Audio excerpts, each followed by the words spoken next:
Assalamualaikum warahmatullahi wabarakatuh. Perkenalkan, saya dengan Bonisa Febriana Putra Pratama dengan NIM 121202066.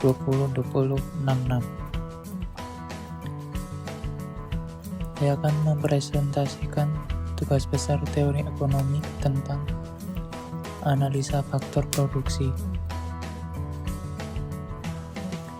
Ada 4 pembahasan dalam video ini. Yang pertama, pengertian faktor produksi.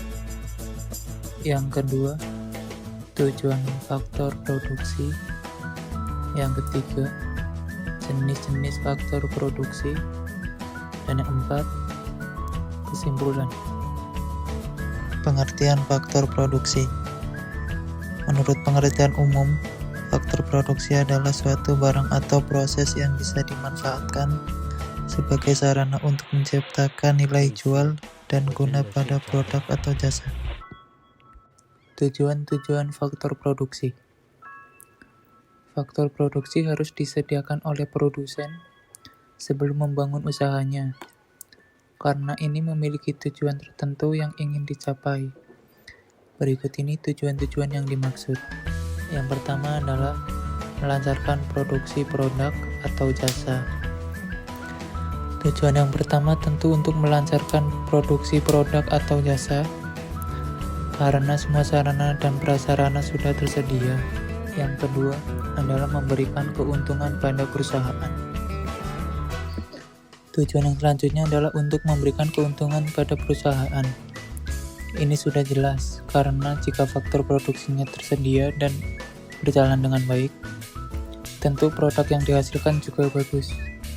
Dan yang terakhir adalah produk sesuai harapan konsumen. Produk yang dihasilkan oleh perusahaan lebih sesuai dengan harapan konsumen, baik dari segi kualitas dan kuantitasnya. Jenis-jenis faktor produksi. Yang pertama adalah faktor sumber daya alam. Faktor sumber daya alam adalah jenis faktor produksi yang termasuk di dalam bahan-bahan mentah untuk dijadikan produk. Bahan mentah inilah yang nantinya akan diolah menjadi barang atau jasa yang akan dipasarkan ke konsumen. Yang kedua adalah sumber daya manusia atau SDM. Sumber daya manusia juga jenis faktor yang sangat penting, karena tidak mungkin bahan mentah bisa menjadi bahan setengah jadi, lalu produk atau barang jadi jika tidak ada manusia yang mengolahnya. Yang ketiga adalah faktor modal. Dalam pembuatan produk, tentu membutuhkan modal produksi.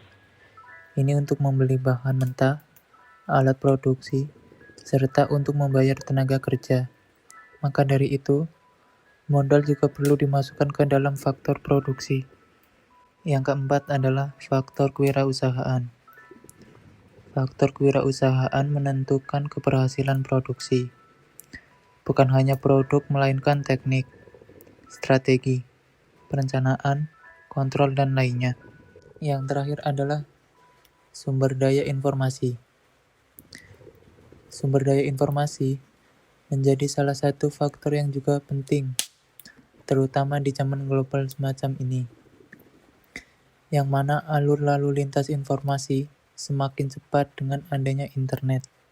Dan kesimpulannya adalah, itulah beberapa penjelasan singkat tentang faktor produksi, pengertian dan jenis-jenisnya. Semoga bisa meningkatkan pengetahuan terutama yang ingin menjalankan usaha baik kecil maupun skala menengah.